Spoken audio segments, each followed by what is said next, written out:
The morning sun filtered through the tall windows of Kensington Palace, casting long shadows across the marble floors. Kate Middleton stood in the grand hallway, her fingers tracing the edge of an antique table that had witnessed countless royal farewells. Today felt different. The air carried a weight that seemed to press against her chest, making each breath feel deliberate and precious. William emerged from his study, his footsteps echoing in the vast space. He moved with the measured pace of someone who had spent the night wrestling with decisions that would change everything. His usually bright eyes held a distant quality, as if he were already somewhere else, already living in the moment that was to come. Neither spoke immediately. They had perfected the art of communication without words over the years of their relationship. Kate could read the tension in his shoulders, the way his jaw tightened slightly when he was carrying burdens too heavy for casual conversation. William recognized the subtle way she held herself when emotions threatened to overwhelm her composure.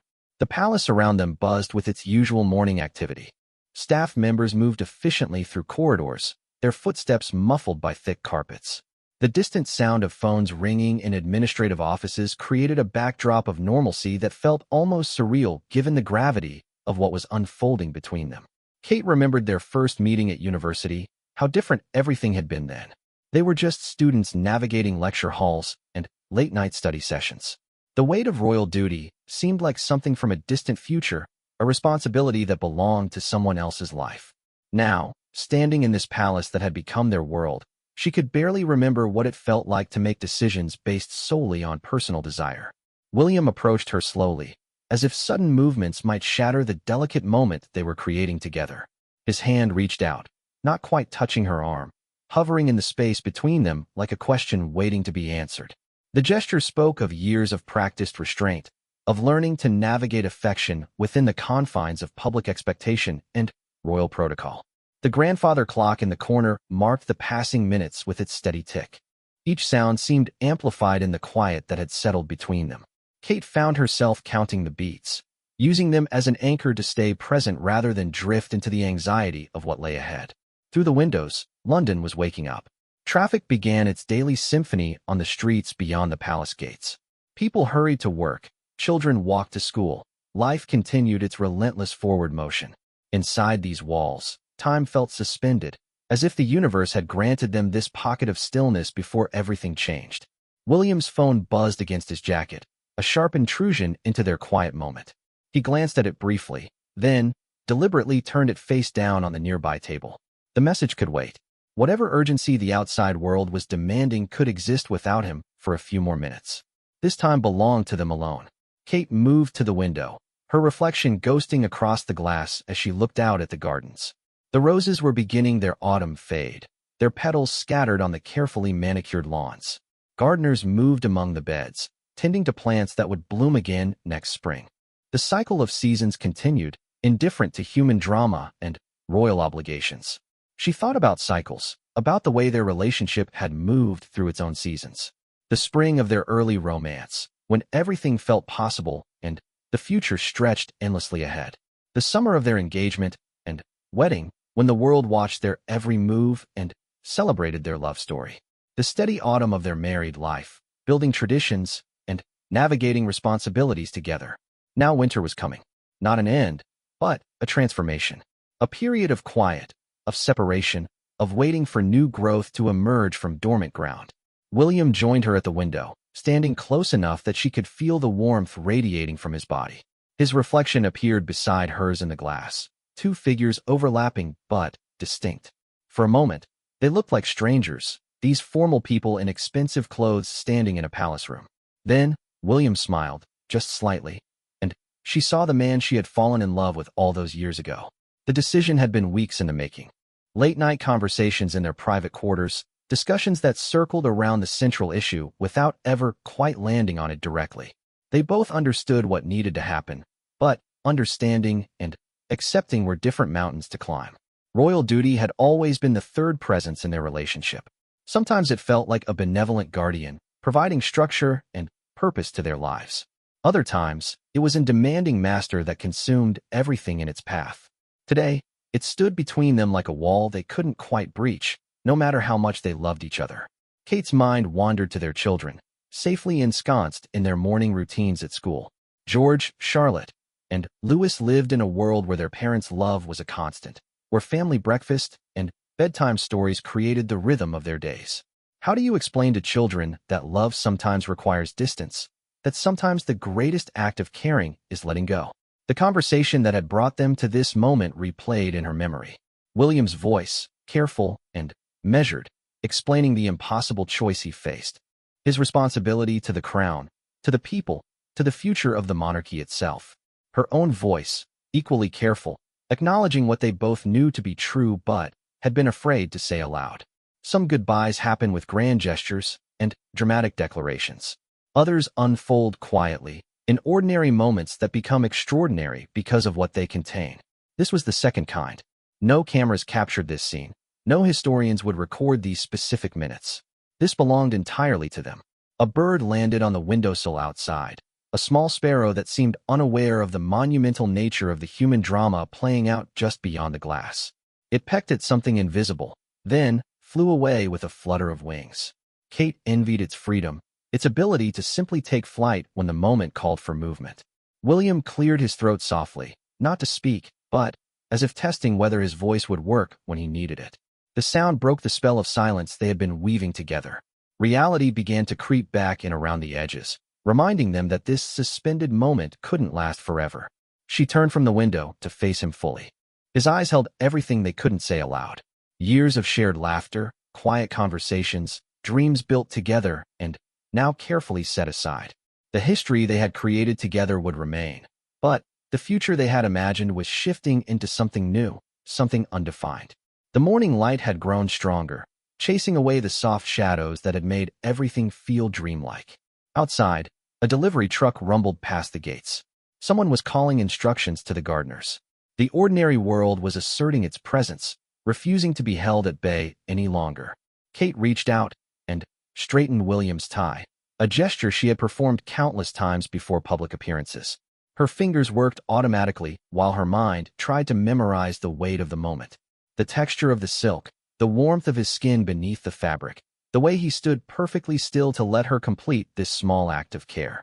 When she finished, her hands remained on his chest for a moment longer than necessary. Through his shirt and jacket, she could feel his heartbeat, steady and strong. It was a reminder that he was still here, still real, still the person she had chosen to build a life with despite all the complications that choice had brought. William covered her hands with his own, holding them against his heart. The gesture created a small circle of connection between them, a private space that existed apart from the grand room, and the weight of their public roles. In that circle, they were simply two people who loved each other and were trying to find their way through an impossible situation. The clock chimed the hour, its melodic notes filling the space between them. Time was moving forward, as it always did, carrying them toward the moment when this quiet goodbye would have to end and the next chapter would begin. Kate closed her eyes, not to block out the world, but to intensify her awareness of this singular moment. She wanted to remember everything: the sound of William's breathing, the faint scent of his cologne, the way the morning light created patterns on the walls around them. These details would become precious when distance made them memories. When she opened her eyes again, William was watching her with an expression of such tenderness that it nearly broke her carefully maintained composure. He had always been able to see through her public face to the person beneath, just as she could see through his royal training to the man who had once been nervous about asking her to dance at a university party. They had both learned to carry multiple versions of themselves. The public figures who smiled for cameras and attended state functions. The private people who laughed at inside jokes and stayed up too late talking about everything and nothing. The parents who read bedtime stories and worried about scraped knees. The lovers who had found each other in a world that often seemed designed to keep people apart. Today, all of those versions seemed to exist simultaneously in the space between them. Past, present, and future colliding in a single moment that contained everything they had been and everything they might become, separately and together. A soft knock at the door interrupted their reverie. William's private secretary stood in the doorway, his expression carefully neutral as he waited for permission to enter. The outside world was making its claim on William's time, as it always did. Royal schedules waited for no one, not even for moments that felt like they could stop time itself. William nodded to his secretary but held up a hand asking for a few more minutes. The man retreated, closing the door behind him with a soft click. But the interruption had served its purpose. The spell of their suspended morning was breaking, giving way to the demands of the day ahead. Kate stepped back slightly, creating physical distance as a preparation for the emotional distance that would soon follow. The movement was small, but significant, the first step in a journey that would take them to places they had never imagined when they first fell in love. William straightened his shoulders, and she watched him transform before her eyes. The private man who had been holding her hands began to disappear, replaced by the public figure who had duties to fulfill and obligations to meet. It was a transformation she had witnessed countless times, but today it felt like watching someone she loved fade away before her eyes. Yet even as he became more royal, more distant, more the person the world expected him to be, his eyes remained fixed on hers. In them, she could still see echoes of the young man who had invited her to dinner in their university kitchen, who had been nervous about meeting her parents, who had laughed until he cried at her terrible attempts at jokes. The goodbye they were sharing wasn't really an ending, Kate realized. It was a pause, a comma in the sentence of their relationship rather than a period. Love doesn't disappear just because circumstances change. It transforms, adapts, finds new ways to exist even when the familiar patterns are no longer possible. The thought brought her a measure of peace. They were not losing each other entirely. They were simply entering a new phase, one that would require different kinds of strength and different forms of love. The connection they had built over years of shared experience wouldn't vanish overnight. It would remain, a foundation they could return to when the time was right. William seemed to reach the same conclusion in the same moment. His posture relaxed slightly, and, for just a second, she saw relief flash across his features. They were both carrying the weight of this decision, both struggling with what it meant for their future. Recognizing that it wasn't truly an ending made the burden more bearable. The morning sun had reached its full strength now, flooding the room with golden light. The shadows that had made everything seem mysterious and suspended were gone, replaced by the clear illumination of day. It felt symbolic, this shift from the soft uncertainty of dawn to the bright clarity of morning. Kate smoothed her skirt and checked her reflection in the mirror across the room. Her public face was settling back into place, the composed expression that had become second nature over years of royal life. But beneath that surface, she carried the warmth of these quiet minutes, the knowledge that even in the midst of impossible circumstances, love found ways to express itself. William was also preparing himself, adjusting his jacket and running a hand through his hair.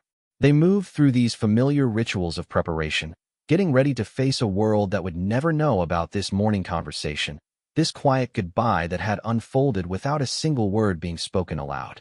The door would open soon, and their separate days would begin. But, for now, in these final moments of stillness, they simply looked at each other.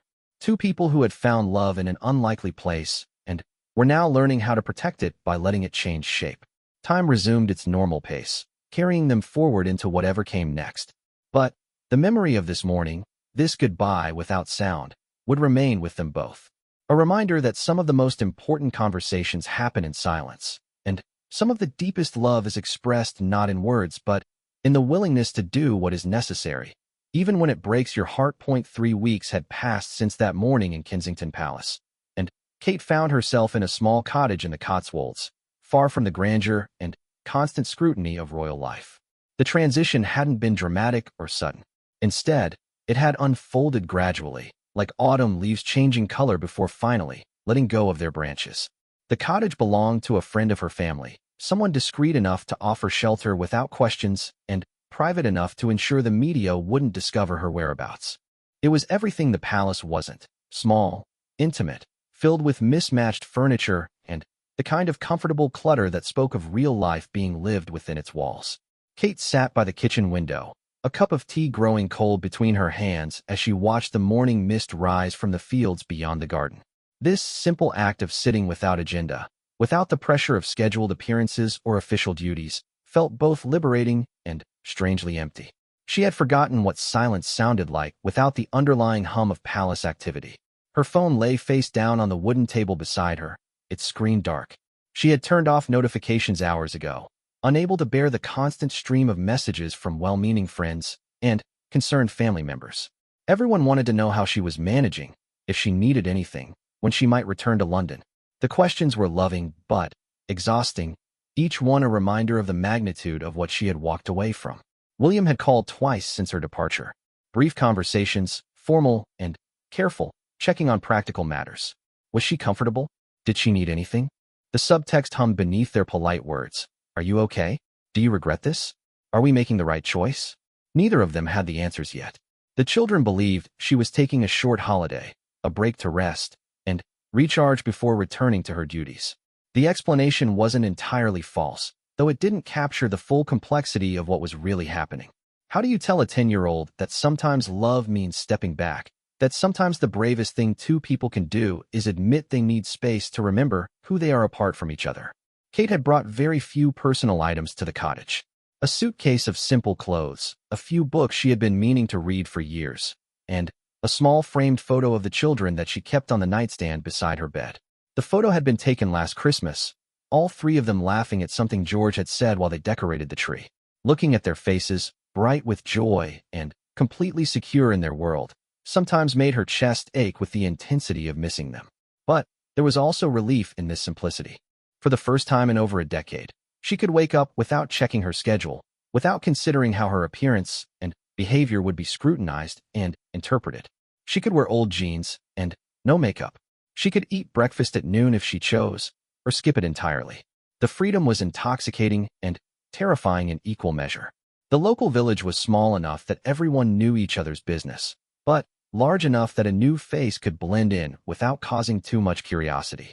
Kate had taken to walking the narrow streets in the early morning when the shop owners were just opening their doors and the commuters hadn't yet begun their daily exodus to larger towns. She had discovered a small bakery where the owner, Mrs. Henderson, treated her like any other customer. The woman was chatty and kind, sharing local gossip and opinions about the weather without any awareness that she was speaking to someone who had spent years having her every public comment analyzed by royal watchers. The normalcy of these interactions felt like medicine for a part of Kate's soul she hadn't realized was wounded. Yesterday, Mrs. Henderson had asked if she was married, noting the ring Kate still wore on her left hand. The question had caught her off guard, not because it was intrusive, but because she genuinely didn't know how to answer it. Was she married? Technically, yes. Emotionally, the answer grew more complicated with each day that passed. She had settled on, "It's complicated," which made Mrs. Henderson nod knowingly and launch into a story about her own daughter's tumultuous relationship with her boyfriend. The conversation had been oddly comforting, a reminder that love troubles were universal, even if the specific circumstances of royal life made everything more complex. The cottage garden was overgrown and wild, clearly tended more by love than by professional landscapers. Kate found herself drawn to it in the afternoons, pulling weeds and deadheading flowers with a therapeutic intensity that surprised her. Her hands, usually manicured and protected by gloves during public engagements, grew dirty and calloused. She wore the evidence of her labor like a badge of authenticity. Working in the garden brought back memories of helping her mother with their family garden when she was a child. Before royal life, before the weight of public expectation, before every moment became performance. She remembered the satisfaction of seeing something grow under her care, the simple pleasure of working with her hands toward a tangible goal. One evening, while kneeling among the roses, she had found herself crying.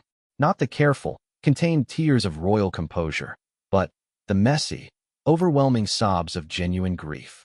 She was mourning not just her separation from William, but the loss of the person she had been before duty and protocol shaped her into someone else. The crying felt good, necessary. It was the first time in years she had allowed herself to express emotion without considering how it might be perceived or what it might mean for public opinion. In the garden, surrounded by the scent of earth and growing things, she could simply be sad without apology or explanation. Her sister Pippa had driven up from London the previous weekend, full of concerned energy and practical suggestions. "You can't just hide here forever," she had said, pacing around the small sitting room like a caged animal. "People are starting to talk. The press is asking questions. William looks absolutely miserable in all his photographs." Kate had listened without responding, understanding that Pippa's anxiety came from love, but recognizing that her sister couldn't truly comprehend the complexity of the situation. How could she explain that hiding wasn't what she was doing? She was excavating, digging down through layers of public persona to find the woman who existed underneath. The conversation with Pippa had been their first real disagreement in years. Her sister wanted action, movement, a plan for returning to normal life. Kate wasn't sure normal existed anymore, wasn't even sure she wanted to return to what they had all accepted as normal. The quiet of the cottage was teaching her to distinguish between what she needed and what others expected her to need. William's mother, Diana, had done something similar once, though under different circumstances. Kate found herself thinking about Diana's struggles with royal life, her attempts to maintain authenticity within an institution that seemed designed to strip away individual personality. The comparison wasn't exact, but there were echoes that resonated in the quiet moments when Kate allowed herself to think honestly about her situation. She had been reading Diana's interviews and biographies, trying to understand how someone navigates love and duty when they exist in fundamental tension with each other.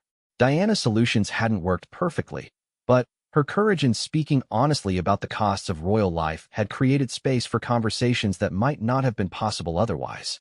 The library in the nearby town became one of Kate's favorite refuges. She could sit anonymously among the stacks, reading books that had nothing to do with her official interests or royal duties. Fiction that transported her to other worlds. Memoirs by women who had found ways to reinvent themselves after major life changes. Poetry that gave language to feelings she couldn't quite name on her own. One book in particular had caught her attention, a collection of letters between couples separated by war, distance, or circumstance. Reading their words, she recognized the universal nature of love stretched across space and time. The specific details were different, but the emotional landscape was familiar. Love doesn't end when people can't be together. It simply learns to exist in new forms. She had started writing letters to William, though she hadn't sent any of them. Long, rambling thoughts about what she was discovering in the cottage, what she remembered from their early relationship, what she hoped for their future. The act of writing helped her organize her thoughts and feelings in a way that phone conversations couldn't accomplish. The letters revealed truths she hadn't been able to articulate before. How much of her energy had been devoted to being the kind of wife and mother and royal that others needed her to be. How little space had been left for discovering what she might want for herself. How love and duty had become so intertwined in her mind that she couldn't tell where one ended and the other began. Some nights, she would sit by the fireplace and read the letters aloud to herself, testing whether the words sounded true when spoken. The cottage walls absorbed her voice without judgment, offering the safety to explore ideas that might sound selfish or ungrateful if shared too soon with others. The physical distance from William was painful, but it was also revelatory. She discovered how much of her daily energy had been spent managing their relationship alongside their public roles.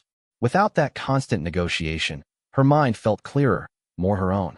She began to remember interests and dreams she had set aside, not dramatically, but gradually, in the process of becoming who everyone needed her to be. One morning, she woke before dawn and walked to the highest hill near the cottage. The sun was just beginning to rise, painting the sky in soft pastels that reminded her of watercolors. Standing there, watching the world wake up around her, she felt something she had almost forgotten, a sense of her own agency, her own power to choose what came next. The feeling wasn't selfish or rebellious. It was simply recognition that she was a person with valid needs and desires, not just a role to be filled or a function to be performed. The realization brought both relief and responsibility. If she could choose what came next, she needed to choose wisely, not just for herself, but for everyone whose life was connected to hers. Her phone had buzzed while she stood on that hill, a text message from William. Just 3 words, "Miss you terribly." She had stared at the message for a long time, feeling the pull of love and history and shared responsibility. But she had also felt the strength of the space she was creating for herself, the importance of learning who she was when no one was watching or depending on her choices.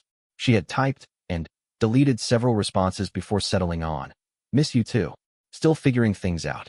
It wasn't romantic or passionate, but it was honest.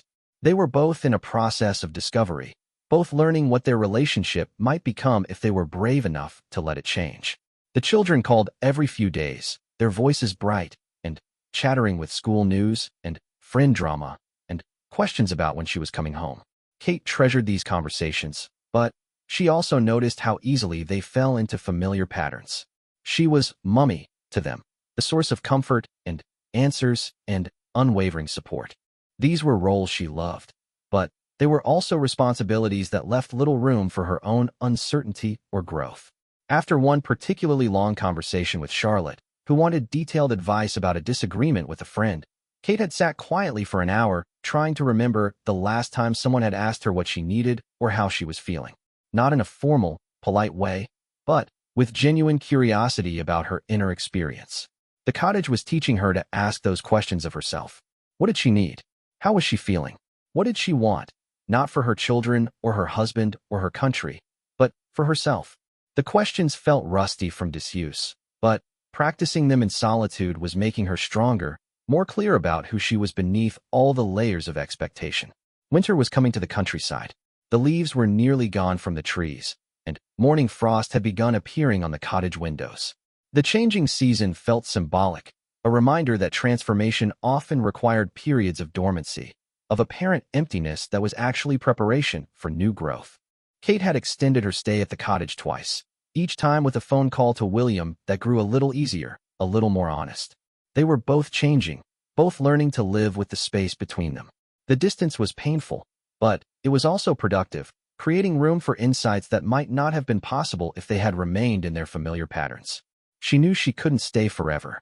The children needed their mother, and she needed her children. William needed his partner, and she needed the man she had chosen to build a life with. But she also knew that returning too soon, before she had done the work of rediscovering herself, would only recreate the patterns that had brought them to this point in the first place. The cottage would remain in her memory as a place of transformation, a quiet space where she had learned to listen to her own voice again. Whatever came next, she would carry that voice with her, a compass to help her navigate between love and duty, between what others needed and what she needed to be the best version of herself for everyone she loved. London felt different when Kate returned after 6 weeks in the cottage. The city hadn't changed, but her eyes had. Streets that once felt familiar now seemed busy and overwhelming. The noise of traffic, the press of crowds, the constant movement of urban life all struck her with fresh intensity after weeks of countryside quiet. She had chosen to stay in a small flat belonging to a university friend rather than return immediately to Kensington Palace. The decision hadn't been discussed with William in advance, another small assertion of her newfound autonomy. When she texted him her address, he had simply replied, "Understood," a response that somehow conveyed both respect and disappointment in 2 syllables. The flat was in Notting Hill, close enough to the children's schools that she could easily see them, but far enough from palace life to maintain the emotional distance she needed to continue her process of self-discovery. It was a modest space, nothing like the grandeur she had grown accustomed to, but it felt safe and private in ways that palace rooms never quite managed. Her first meeting with the children had been carefully orchestrated. A quiet tea in the flat, just the 4 of them, without the formality of palace protocol. George, Charlotte, and Louis had tumbled through the door with the chaotic energy of young people who had been containing their excitement and worry for weeks. Their hugs were fierce and lingering, as if they were afraid she might disappear again if they let go too quickly. "Mummy, why did you need such a long holiday?" Charlotte had asked, her 8-year-old directness cutting through any pretense Kate might have prepared. The question deserved an honest answer, or as honest as she could make it for a child. "Sometimes grown-ups need time to think about important things," Kate had said, settling Charlotte on her lap while the boys explored the unfamiliar flat. "Like when you need quiet time in your room to figure out a problem, but for bigger problems that take longer to solve." George, wise beyond his 10 years, had studied her face carefully. "Are you and Papa getting divorced like Tommy's parents did?" The question had hit like a physical blow, not because it was inappropriate, but because it was so perceptive. George had learned to read the unspoken tensions that existed in their world, to notice what adults thought they were hiding. His ability to see clearly was both impressive and heartbreaking. "Papa and I love each other very much," Kate had answered carefully. "But sometimes people who love each other need to figure out how to be better together. We're working on that." It wasn't the whole truth, but it wasn't a lie either. She and William were working on something, though neither of them could articulate exactly what yet. The children had seemed satisfied with this explanation, their natural resilience allowing them to accept complexity without demanding complete understanding. William had picked them up later that afternoon, arriving with the punctuality and formality that characterized all his movements these days. He looked tired, Kate noticed, and there were lines around his eyes that hadn't been there 2 months ago. They greeted each other with careful politeness, two people navigating the strange territory between intimacy and estrangement. "You look well," he had said, and she heard genuine relief in his voice. Whatever fears he had been carrying about her mental state during her time away seemed to ease as he looked at her. "I feel clearer," she had replied, which was the most honest thing she could offer. She did feel clearer, though about what exactly remained to be determined. Their conversation had been brief and focused on practical matters. When would she see the children next? Did she need anything from the palace? Was she planning to resume any of her royal duties? The questions were reasonable, but they danced around the larger issues that hung between them like fog. After he left with the children, Kate had sat in her small living room feeling the weight of their unfinished business. They had been so careful with each other, so polite. But politeness, she was learning, could be another form of distance. They needed to find a way to be honest without being cruel, to acknowledge the complexity of their situation without getting lost in it. The next few weeks fell into a new rhythm. Kate saw the children several times each week, sometimes in the flat, sometimes for outings around London. These visits reminded her of why she had fought so hard to maintain some semblance of normal family life within the constraints of royal existence. Her children were bright, curious, loving people who deserved parents who were emotionally present and authentic.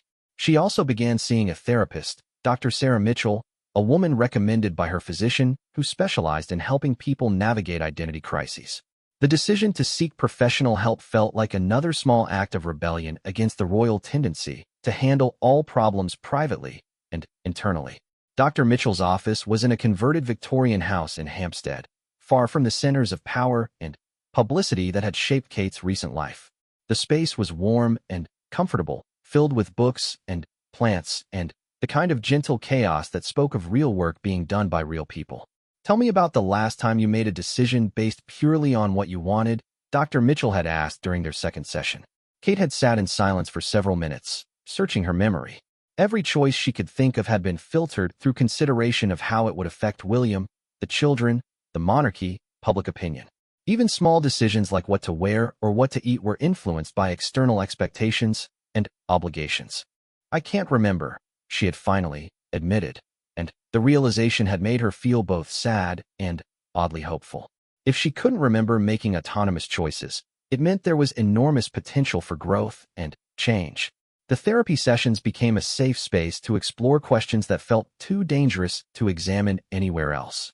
What did she want her life to look like in 5 years? What aspects of royal duty felt meaningful to her? And what parts felt like performance? How could she be a good mother and partner while also being true to whatever authentic self she was trying to discover? Dr. Mitchell never offered simple answers, but she asked questions that helped Kate think more clearly about the complexity of her situation. "You seem to believe that choosing yourself means abandoning others," she had observed during one session.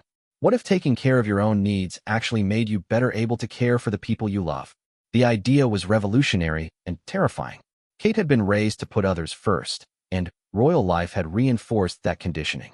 Choosing herself felt selfish, dangerous, potentially destructive to everything she had worked to build. But Dr. Mitchell's gentle challenges were helping her see that self-sacrifice taken to extremes could be its own form of harm. William had requested a meeting after Kate had been back in London for 3 weeks. Not dinner, not a casual encounter, but a meeting. The formality of his language told her he was approaching this conversation with the same careful preparation he brought to state business. They met at a quiet restaurant in South Kensington, a place they had eaten together many times during their dating years. The choice of location felt deliberate, a reminder of who they had been before duty and obligation complicated everything. William arrived first, already seated at a corner table when Kate walked in. He stood when he saw her, a gesture both courtly and warm. For a moment, looking at him across the small restaurant, she could see the young man who had nervously asked her out for the first time. The recognition was both comforting and painful. "Thank you for coming," he said after they had both settled and ordered drinks. The formality was protective, she realized, a way to manage the intensity of everything they needed to discuss. "How are you?" she asked, because the question felt important even though it was ordinary. She wanted to know, not as his wife fulfilling an obligation, but as someone who genuinely cared about his well-being. "Struggling," he admitted, and the honesty surprised them both. I've been trying to understand what went wrong, what I could have done differently. I keep coming back to the fact that I don't think anything went wrong, exactly. I think we just outgrew something without realizing it. Kate felt her chest tighten with recognition. Yes, she said softly. We became so focused on being good at being married that we forgot to check whether we were still happy being married. They talked for 2 hours, the longest honest conversation they had shared in months. William told her about the loneliness of recent weeks, how strange it felt to navigate public life without her presence and support. Kate shared some of what she had learned about herself during her time away, her growing understanding of how completely she had merged her identity with her roles. I don't want to lose you, William said as they prepared to leave. But I also don't want to keep you in a life that makes you feel like you're disappearing. I don't want to lose you either, Kate replied. But I need to know who I am when I'm not being your wife or their mother or the Duchess of Cambridge. I need to know that person exists. They parted that evening without resolution, but with something that felt like the beginning of understanding. They were both acknowledging the same reality, that love alone wasn't sufficient to sustain a relationship if the people doing the loving had lost track of who they were individually. Kate's friendship with Emma, her university friend who owned the flat, became another source of insight during this period. Emma was a successful architect who had never married, had traveled extensively, had built a life around her own interests and passions. Observing her friend's contentment and self-possession, Kate began to see other models for how a woman might exist in the world. You've always been so focused on making everyone else happy, Emma observed one evening as they shared a bottle of wine in the flat's small kitchen. When did you last think about what would make you happy? The question echoed Dr. Mitchell's therapeutic inquiries, but coming from a friend it felt more like invitation than challenge. Kate found herself talking about dreams she had set aside, interests she had never pursued, aspects of herself that had been subsumed in the process of becoming who everyone needed her to be. She began taking long walks around London, rediscovering the city as someone other than a public figure. Wearing simple clothes and minimal makeup, she could move through crowds without being recognized. The anonymity was intoxicating after years of constant visibility. During one of these walks, she found herself in Hyde Park on a gray November afternoon. Children were playing on the playground while their parents chatted on nearby benches. The scene was so normal, so unremarkable, that it brought tears to her eyes. This was what she wanted for her own children. The freedom to play without consideration of cameras or protocol, to simply be children in the world. But she also recognized that her life, her family's life, would never be entirely normal. The challenge was finding ways to create authenticity and joy within the constraints of their unique circumstances. Running away wasn't a permanent solution. The question was how to return in a way that honored both her growth and her responsibilities. William had begun his own process of reflection, she learned from mutual friends. He was seeing a counselor as well, working to understand how royal duty and personal happiness might coexist more successfully. The parallel nature of their individual work felt hopeful, like two people doing the preparation necessary to meet each other in a new way. Their children remained the bridge between their separate worlds. George, Charlotte, and Louis moved between their parents' lives with the adaptability of young people who intuitively understood that love could take different forms. They seemed to sense that their parents were working towards something rather than away from each other. One evening, as Kate was reading Charlotte a bedtime story in the flat, her daughter had looked up and asked, "Mummy, are you happier now?" The question was so direct, so perceptive, that Kate had to pause before answering. "I'm learning how to be happy," she had said finally. "Sometimes that takes practice." Charlotte had nodded as if this made perfect sense. "Like when I was learning to ride my bike. I had to wobble a lot before I could go straight." The analogy was more apt than her 8-year-old daughter could possibly know. Kate was indeed wobbling, trying to find balance between competing needs and desires. But wobbling wasn't falling. It was part of the process of learning to move forward in a new way. As autumn turned toward winter, Kate felt herself approaching a decision point. She couldn't remain in this liminal space forever. The children needed stability, William needed to know what they were building together, and she needed to test whether the growth she had experienced could be sustained within the context of their shared life. But she also knew that returning to exactly what they had before would negate everything she had learned. They needed to build something new together, a relationship that could hold both their individual growth and their shared commitments. Whether such a thing was possible remained to be seen, but the work of trying felt important enough to attempt. The cottage in the Cotswolds remained available to her, a reminder that she could choose space and solitude when she needed them. That option, that escape route, paradoxically made the prospect of recommitment less frightening. She wasn't trapped. She was choosing, which made all the difference in the world. The invitation came on a Tuesday morning in December, delivered by hand to Kate's flat in Notting Hill. Heavy paper, formal script, the kind of correspondence that had once filled her days, but now felt foreign in her simplified life. It was from William, written in his careful handwriting, asking if she would join him for dinner at a private location to discuss the future of our family. Kate held the letter for a long time, struck by the strange formality of being invited to dinner by her own husband. But she also understood the gesture's significance. William was acknowledging that they couldn't simply slip back into their old patterns. If they were going to rebuild their relationship, it needed to be intentional, chosen rather than assumed. She accepted, responding with her own handwritten note that felt like correspondence between careful diplomats rather than people who had once shared everything. But perhaps that distance was necessary now, a way to create space for new possibilities to emerge. The location was Highgrove, Charles's private estate in Gloucestershire. William had arranged for them to have the house completely to themselves. No staff beyond basic security, no interruptions from the outside world. The choice surprised her. Highgrove had always felt like Charles's space, but perhaps that neutrality was exactly what they needed. Kate drove herself to Gloucestershire on the appointed evening, another small assertion of independence that would have been unthinkable during her palace life. The December countryside was stark and beautiful, bare trees etched against gray skies. The landscape matched her mood, clean, stripped down, ready for whatever might grow in the coming season. William was waiting for her when she arrived, standing in the doorway like a host greeting an honored guest. He had prepared dinner himself, she discovered, a simple meal that reminded her of their early dating days when elaborate restaurants felt pretentious and home cooking was a luxury they could rarely manage. They ate by candlelight in the small dining room, conversation flowing more easily than it had in months. Without the weight of immediate decisions pressing on them, they could rediscover the simple pleasure of each other's company. William told her about a book he had been reading, a biography of his grandmother that offered new insights into how she had navigated the balance between personal desire and royal duty. Kate shared stories from her therapy sessions, carefully chosen anecdotes that revealed her internal work without betraying the privacy of the therapeutic relationship. She told him about her growing understanding of how completely she had merged her identity with her roles, about the revelation that choosing herself didn't necessarily mean abandoning others. "I've been thinking about my mother a lot lately," William said as they moved to the sitting room after dinner, "about how she tried to be authentic within impossible circumstances. I always thought her struggles were unique to her personality, but now I wonder if the system itself makes authenticity nearly impossible."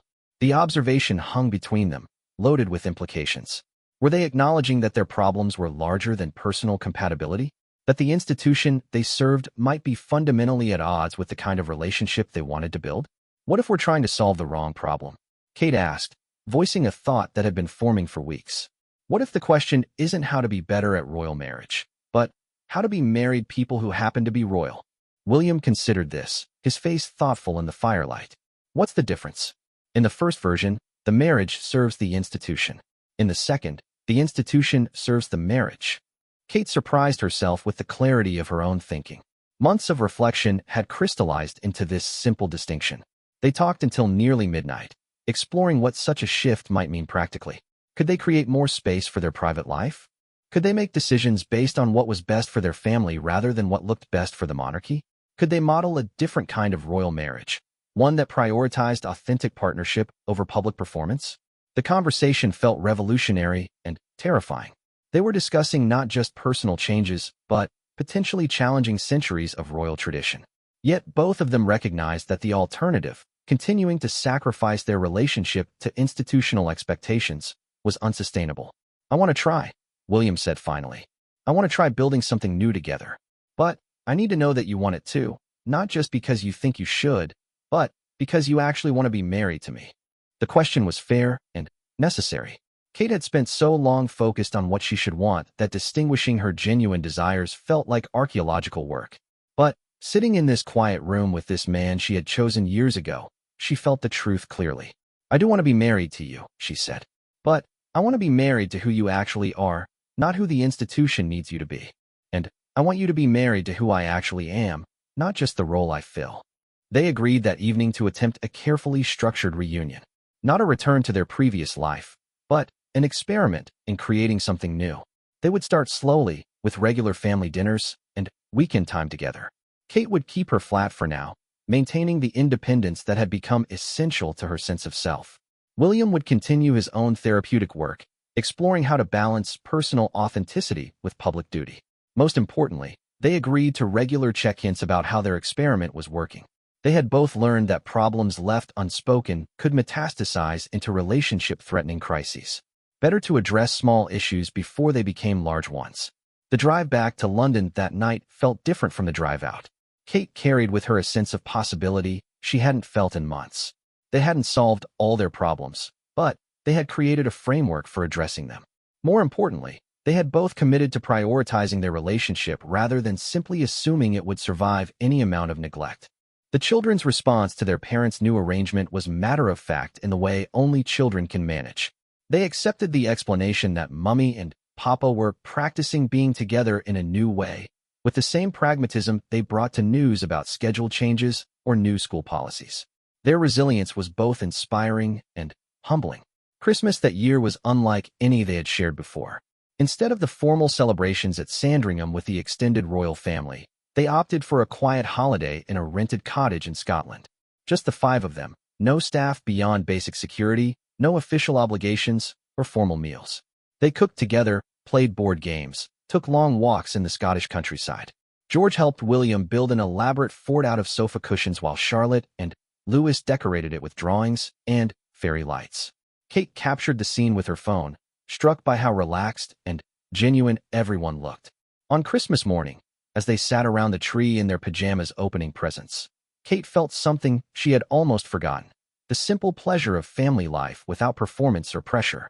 This was what she wanted to protect, this easy intimacy that was only possible when they stopped trying to be perfect and allowed themselves to simply be present. William seemed to share the revelation. "We should do this more often," he said, watching Louis struggle with the wrapping paper on a particularly stubborn package. "Just be together without agenda." They talked that evening about how to incorporate more of this unstructured time into their regular lives. Could they protect family dinners from official obligations? Could they establish regular weekends that belonged entirely to them? The logistics were complicated, but the desire to prioritize their private life felt stronger than the obstacles. Kate's relationship with public life also began to shift during this period. When she did appear at official events, she approached them differently. Instead of trying to be the perfect royal wife, she focused on being genuinely herself within royal contexts. The difference was subtle but significant. She felt more grounded, more authentic, less like she was playing a role. The press noticed the change, though they couldn't quite articulate what was different. Kate seemed more relaxed, more natural, more personally engaged with the people she met. Speculation about her marriage continued, but she found that caring less about public opinion paradoxically made her more effective at public engagement. Her therapy continued, now focused less on crisis management and more on long-term growth. Dr. Mitchell helped her develop strategies for maintaining her sense of self within the demands of royal life. They worked on boundary setting, on distinguishing between obligations that served genuine purposes and those that existed merely for show. "You're learning to be strategic about your energy," Dr. Mitchell observed during one session. "To invest it in things that matter rather than spreading it thin across every expectation." William's parallel journey was revealing similar insights. He was working to distinguish between the essential aspects of his role and the performative elements that drained energy without serving meaningful purposes. The process was slow and sometimes frustrating, but it was gradually creating more space for the personal relationships that mattered most to him. Their weekly dinners became a cornerstone of their relationship reconstruction. Every Tuesday evening, they would meet at Kate's flat or a quiet restaurant to talk without children or staff or official obligations. These conversations became a space to process their individual growth and coordinate their efforts to build something new together. "I'm starting to understand the difference between being royal and being owned by royalty," William said during one of these dinners. "I spent so many years thinking they were the same thing." Kate nodded, recognizing the distinction in her own experience. "I think I was afraid that choosing myself meant abandoning everyone else. But, actually, it means being more intentional about how I choose to serve." Spring arrived early that year, and with it a sense of renewal that felt symbolic. Kate began spending more time at Kensington Palace again, but now it felt like a choice rather than an obligation. She had her own space to retreat to when she needed it, which paradoxically made her more willing to engage with palace life when she was present. The children seemed to thrive in this new configuration. They had their mother's full attention when she was with them, rather than her distracted presence during times when she was physically present but emotionally depleted. They had their father's more authentic engagement, as he learned to be fully present during family time instead of constantly thinking about work obligations. Most surprisingly, their relationship with each other also began to deepen. Without the pressure to be the perfect royal couple, they could explore what kind of partnership they actually wanted to build. They discovered shared interests that had been buried under years of scheduled obligations. They made plans that had nothing to do with duty and everything to do with genuine desire to spend time together. One evening in May, as they walked along the Thames after dinner, Kate realized that the fear that had driven her to the cottage the previous autumn had largely disappeared. Not because their circumstances had become easy, royal life remained complicated and demanding, but because she now trusted her ability to make choices that honored both her authentic self and her commitments to others. "Are we going to be okay?" William asked, as if reading her thoughts. Kate considered the question seriously. They had solved some problems and identified others that would require ongoing attention. They had rebuilt their relationship on a more honest foundation, but that foundation would need regular maintenance. Most importantly, they had both learned that being okay wasn't a permanent state, but an ongoing practice. "I think we're going to be more than okay," she said finally. "I think we're going to be real." The commitment felt both simple and revolutionary. In a world that often rewarded performance over authenticity, choosing to be real together was perhaps the most radical thing they could do. It was also, Kate realized, the foundation of everything else they wanted to build together. 2 years later, Kate stood once again in the grand hallway of Kensington Palace. But this time the morning light felt different. Where once she had felt the weight of expectations pressing down upon her, now she experienced a sense of groundedness that came from knowing who she was beneath all the roles she filled. William emerged from his study, just as he had on that morning when their quiet goodbye had changed everything. But now his approach was relaxed, his smile genuine rather than careful. They had learned to move through their shared space as partners rather than strangers, politely negotiating the demands of public life. "Ready?" he asked, and she heard in his voice the easy intimacy they had rebuilt over months of intentional effort. Today marked a significant milestone, their first major public appearance as a reunited couple, a state visit that would draw international attention and scrutiny. Kate nodded, feeling centered in a way that would have been impossible during her previous incarnation as a royal wife.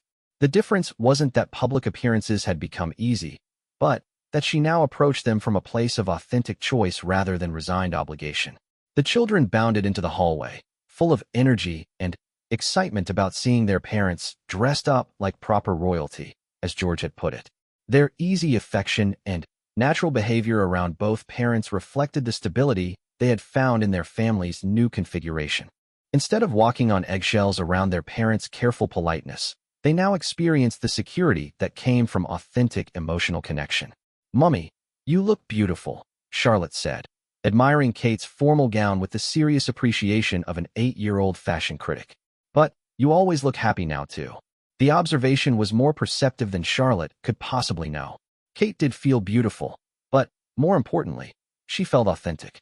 The woman wearing this elaborate dress and preparing for this formal occasion was the same woman who had spent yesterday afternoon gardening in old jeans and helping Louis with his homework.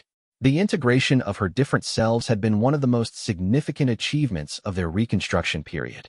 She no longer felt like she was performing different roles, but rather bringing her whole self to different contexts. The Duchess who would grace tonight's state dinner was the same person who made pancakes on Sunday mornings and cried during sad movies. William's transformation had been equally profound. He had learned to carry his royal responsibilities with a lighter touch, understanding finally that serving the crown didn't require sacrificing his humanity. His public appearances had gained warmth and spontaneity that made him more effective at connecting with people, which in turn made his official duties more personally meaningful. Their marriage had become their greatest act of rebellion against a system that often seemed designed to isolate people from authentic connection. By insisting on being genuinely themselves with each other, they had discovered that love and duty could enhance rather than diminish each other when properly balanced. The cottage in the Cotswolds remained part of their lives, but now as a retreat they visited together rather than a refuge. Kate fled to alone. They spent weekends there as a family, using the quiet space to reconnect with each other and remember what mattered most beyond the demands of public life. The garden Kate had once tended as therapy had become a family project, each child claiming responsibility for different flower beds. Her relationship with Dr. Mitchell had evolved into periodic check-ins rather than weekly crisis management sessions. The therapeutic work had taught Kate tools for maintaining her emotional equilibrium that served her well in navigating the ongoing complexities of royal life. Most importantly, she had learned to recognize early warning signs when her authentic self was being subsumed by external expectations. "I've been thinking about that morning when you left," William said as their car pulled up outside the palace. "How desperate everything felt then, like we were losing each other despite loving each other." Kate remembered that morning vividly, the weight of goodbye hanging between them without words. "We were losing each other," she replied. "We had to step apart to find our way back together." The state visit proceeded with the smooth precision that characterized successful royal events, but Kate experienced it from an entirely different emotional place than she would have before their separation. Instead of focusing on perfect performance, she allowed herself to be genuinely curious about their guests, to find moments of real connection within the formal structure of diplomatic entertainment. During the state dinner, she found herself in conversation with the visiting First Lady about the challenges of maintaining family life within the pressures of public service. The conversation was real and substantive rather than the polite small talk that often characterized such interactions. Kate's willingness to be authentic created space for others to drop their own masks, making the entire evening more meaningful for everyone involved. William noticed the difference too. "You were completely yourself tonight," he said as they undressed in their private quarters afterward. "I could see you enjoying the conversations instead of enduring them." "That's because I was there by choice," Kate replied, hanging up her formal gown with care. "I wasn't there because I had to be, but because I wanted to be. Because I wanted to be there with you." The distinction had become crucial to their rebuilt relationship. Every aspect of their shared life was now consciously chosen rather than automatically assumed. They went to official events together because they enjoyed supporting each other, not because protocol demanded it. They lived in the same residence because they wanted to share daily life, not because marriage required cohabitation. Even their most mundane interactions carried the charge of intentionality. When William brought Kate coffee in the morning, it was a gesture of care rather than habit. When Kate attended William's official meetings, it was because her insights added value, not because royal wives were expected to be decorative accompaniments. Their children had benefited enormously from this shift toward authenticity. Instead of learning to manage their parents' emotional distance, George, Charlotte, and Louis experienced the security that came from parents who were genuinely present and emotionally available. Family dinners became spaces for real conversation rather than polite updates on everyone's activities. "I want to be like you and Papa when I grow up," Charlotte announced one evening over dinner. "You laugh together and help each other and still like each other even when you disagree about things." The comment revealed how much their children had absorbed about healthy relationship dynamics simply by observing their parents' rebuilt partnership. They were learning that love required ongoing effort and choice, that conflict could be navigated without destroying connection, that two people could maintain their individual identities while building something meaningful together. Kate's public role had also evolved to reflect her personal growth. Instead of simply fulfilling inherited charitable obligations, she had begun developing initiatives that reflected her authentic interests and values. Her work with families experiencing crisis drew directly from her own experience of navigating difficult transitions while maintaining connection and hope. The press had eventually caught on to the transformation, though they struggled to articulate exactly what had changed. Articles described Kate as more confident, more natural, more engaged, without understanding that the difference lay in her fundamental relationship to her public role. She was no longer performing the part of a royal wife, but rather being herself within royal contexts. William's evolution had been equally visible to those paying attention. His speeches carried more personal conviction. His interactions with people seemed more spontaneous and genuine. His leadership style reflected a man comfortable with his own authority rather than one trying to prove his worthiness. He had learned to inhabit his role rather than be consumed by it. Together, they were modeling a different kind of royal marriage for a new generation. Instead of the stiff formality or dramatic dysfunction that had characterized previous royal couples, they demonstrated that it was possible to be both dignified and authentic, both committed to service and devoted to each other. The work was ongoing. They still had difficult conversations about balancing competing demands, still negotiated conflicts between personal desires and public obligations, still struggled sometimes with the isolation that came with their unique position. But they now had tools for addressing these challenges together rather than allowing them to drive wedges between them. Their weekly dinners had evolved into a cherished ritual that protected space for their relationship regardless of external pressures. Every Tuesday evening, they set aside official obligations to focus entirely on each other. Sometimes they discussed practical matters, sometimes they shared dreams and fears, sometimes they simply enjoyed each other's company without agenda. Do you ever regret it? William asked during one of these dinners, several months after their public reunion. The cottage, the separation, the whole disruption of our lives. Kate considered the question seriously. The year of their separation had been difficult for everyone involved, full of uncertainty and grief for the life they had been living before. But it had also been transformative in ways that would have been impossible without the dramatic intervention of stepping apart. I regret that we needed such a dramatic solution, she said finally. But I don't regret choosing it when we did. I think we saved our marriage by almost ending it. The paradox had become central to their understanding of what they had accomplished together. By being willing to lose everything, they had discovered what was actually worth keeping. By stepping apart, they had found their way back to each other more authentically than ever before. Their story had become a quiet inspiration to other couples struggling to maintain connection within demanding circumstances. Not because their situation was typical, few people faced the specific pressures of royal life, but because their solution demonstrated the power of prioritizing relationship health over external expectations. The cottage in the Cotswolds had been transformed from a refuge into a symbol of their commitment to protecting what mattered most. They returned there regularly, not to escape their life together, but to remember why they had chosen to build it. The garden Kate had once tended alone now bloomed under the care of their whole family. On their most recent visit, as they sat together watching their children play in the garden they had all helped create, William had reached for Kate's hand with the easy affection of someone who no longer took her presence for granted. "We did it," he said simply. "We figured out how to be real together." Kate squeezed his hand in response, thinking about the morning years ago when their goodbye, without words, had set everything in motion. That moment of crisis had contained within it the seeds of transformation, though neither of them could have seen it at the time.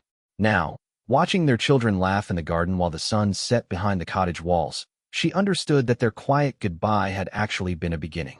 Not an end to what they had built together, but the first step toward building something better, something that could hold both their individual authenticity and their shared commitment. The work would continue. Love always required ongoing effort, ongoing choice, ongoing willingness to grow and change together. But they now faced that work from a foundation of genuine partnership rather than performed obligation. They had learned to choose each other not because they had to, but because they wanted to every single day. Their goodbye without sound had taught them that sometimes the most profound transformations begin not with dramatic declarations, but with quiet recognition that change is necessary. Sometimes the greatest act of love is the willingness to step apart long enough to remember who you are individually, so that you can choose to come together more authentically than ever before. In the cottage garden, surrounded by the life they had consciously chosen to rebuild together, Kate understood that their love story hadn't ended with separation and reunion. It had simply entered a new chapter, one written not by external expectations, but by their own hands, their own choices, their own commitment to being real together in a world that often rewarded anything but authenticity. The quiet moment that had once stopped time had given them the gift of starting again, better this time, true this time, chosen this time. And, in the choosing, they had found not just love but the kind of partnership that could weather any storm because it was built on the solid foundation of two people who had learned to be themselves, separately and together, always and forever choosing each other anew.